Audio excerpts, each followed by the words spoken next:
Matt Hicks, he is the Senior VP of Engineering at Red Hat, sitting down with us today to talk about how Red Hat is awesome.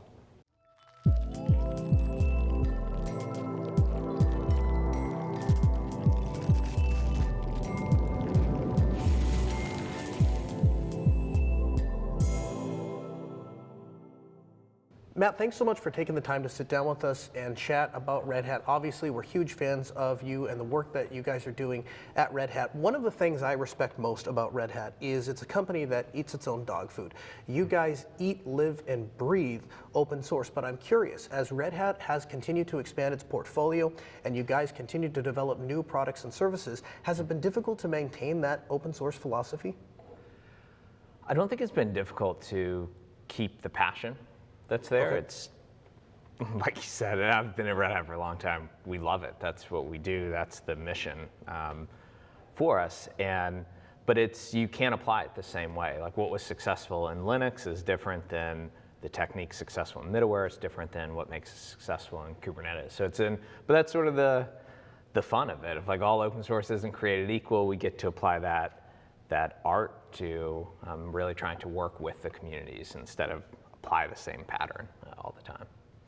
There was a time in history where open source was kind of the thing that you hid from. In fact, it's a large inspiration for where Shadow Man came from and why you guys have rebranded and kind of restructured your logo. Do you see a time when the opposite becomes true, where it will become a fool's errand to try to run anything but open source, or when it becomes a joke to try to suggest a proprietary solution at any real scale, because open source is where the lack of vendor lock-in is, it's where the innovation is, it's where the security and feature sets are? Yeah, it's funny, this year, so I'll tell you a quick story. I'm like, when I started, I was in consulting in a past life, and I was in that Shadow Man period. I was doing deployments of operating systems and then actually RHEL 2.1 on the other side. And I loved the open source aspect of it. If it didn't work, I was going to make it work. I was going to contribute whatever it took to make this successful. And it was nice. It was like, that's what made Linux and open source successful. Sitting here, I was just telling my team, I actually feel like this is one of those pivotal years for us where it is becoming the standard and commonplace, and that shift, it's amazing to me. I'm a long-time open source geek, and you go back 20 years, I don't know if I ever thought sort of this day or feeling would come where you feel like the tides have really, really shifted on it. So. But we're there now. Yeah, I really think we are. It's every customer conversation, every partner conversation. Granted, we're a bit of a biased crowd here, but these are customers across every industry, all the stuff that you've seen yesterday, today, Monday.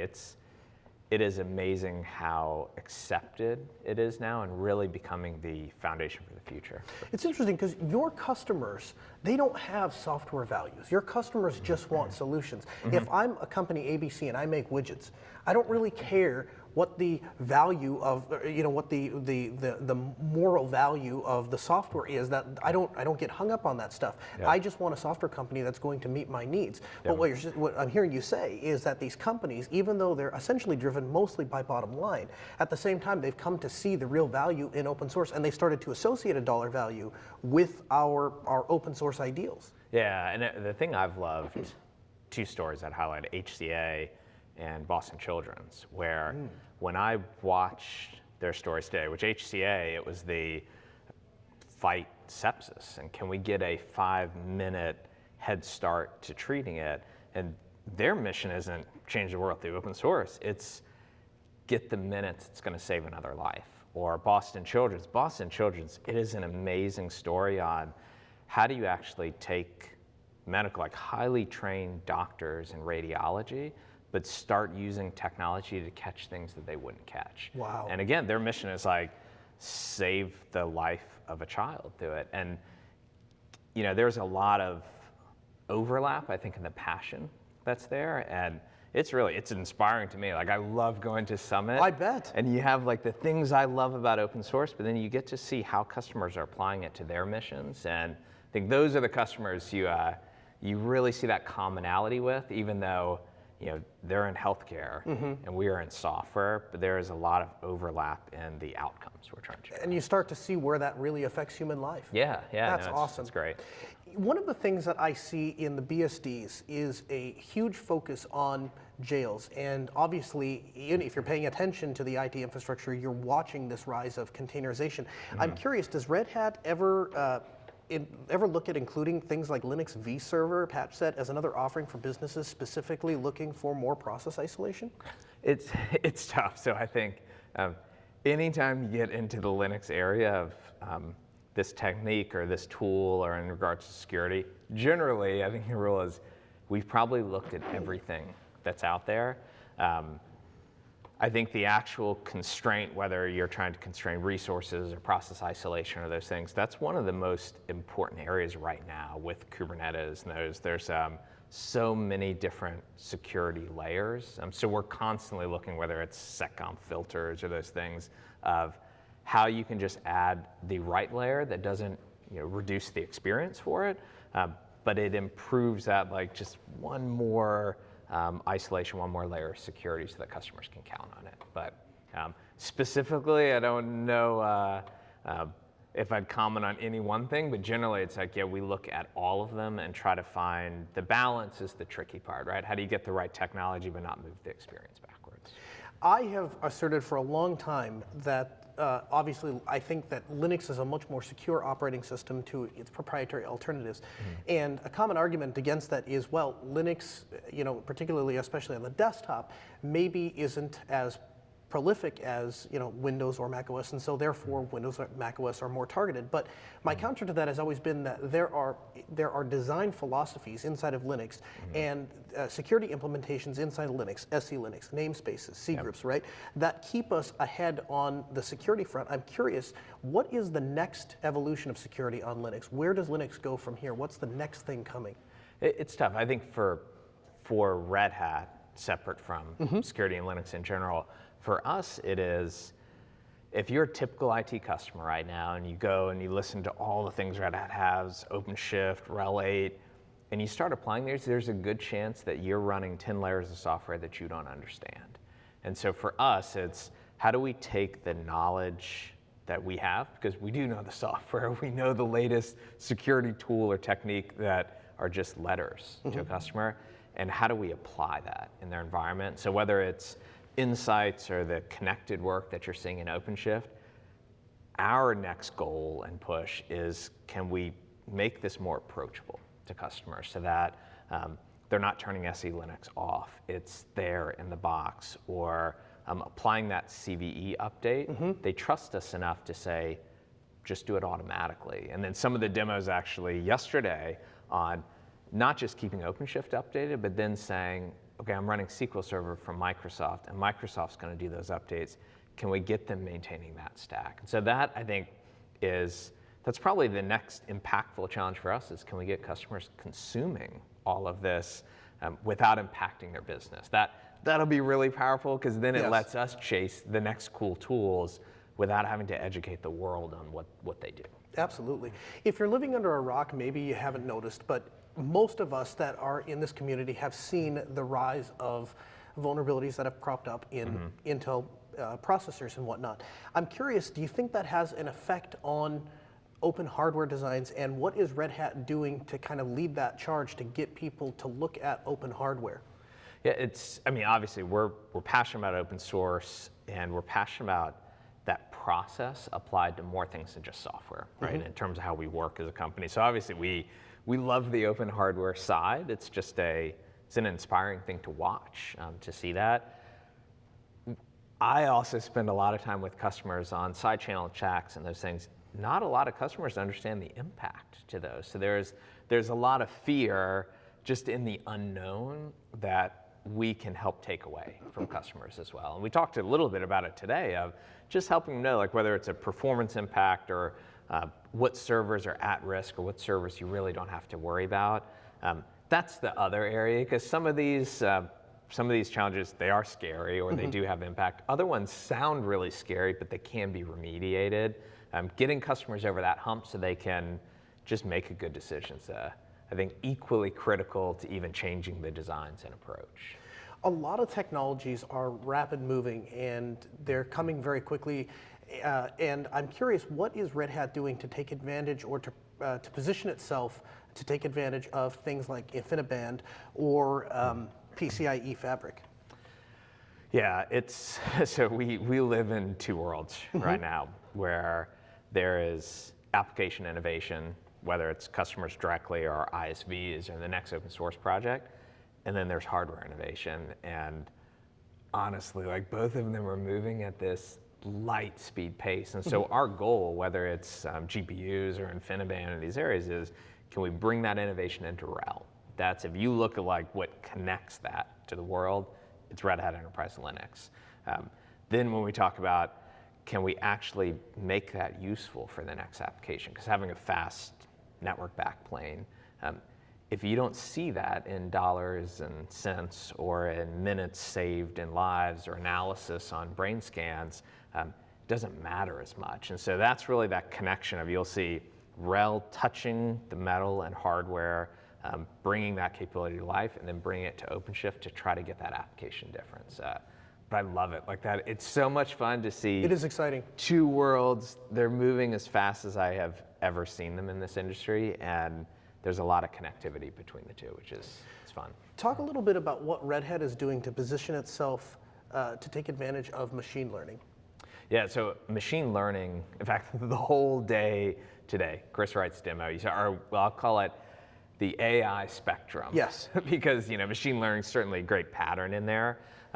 For us, it's sort of that same story. It's like you have this new class of specialized hardware. We talked about like Moore's Law is, whether it's coming to an end or it's coming under pressure is happening, but you have these offloads. You have GPUs, you have FPGAs, capabilities to do that work. The second part is, well, if you're doing machine learning, you need a lot of compute. You don't just need GPUs, you need to be able to orchestrate, work across it. And we've stitched that hardware connectivity onto OpenShift. And then the third part is, we are not domain experts in machine learning algorithms, but what we do know really well are the platforms. We know Ceph for storing data, we know OpenShift for abstracting compute and orchestrating it. We certainly know hardware well. Yes. That's what we've been bringing together, and on the project side is Open Data Hub to try to really light up the ecosystem. I mean, Red Hat has always been dependent on ISVs to add that layer. We're a platform shop. And it was inspiring to me today to see a company after company after company built on our stack, showing what they can do in machine learning, in AI. And in fact, I was one of the companies, it was the best AI demo of model training that I've ever seen in my life. And it was neat to think, I was like, this is 2019. I think this is the first time I've seen an approachable demo of how you could, if you're a business person sitting in the room, you probably first said, like, I understand how this machine learning stuff works. And our goal is, we're never going to do all that innovation ourselves. How do we make sure we can tap into our ecosystem and bring it to customers? One of the most interesting things I think I've seen here at the conference, and kind of speaks to what you're talking about, is the first time I've seen it actually approachable, is blockchain as a service. Talk about that. Blockchain, it's really similar. You have this super cool technology, and then you have companies like Block Apps, and that they are in the market of like find the application for it, make it. You have cases where delivering food and the whole, how do you take these untrusted parties and make sure that a container of food comes from a known source and gets to customers at the end of the day. We're not experts there, but we are experts at the same core platform technology. So like, how do you take this very disruptive technology and then apply it into fields? And so it's been the same story for us, very different field than the AI work, but I love seeing what our ISV vendors are doing there. And then our goal is just make sure that blockchain can run incredibly well on OpenShift, on RHEL. And yeah, that's sort of that's what we're doing to make sure we're in that conversation and then letting others really drive to make the connection with customers.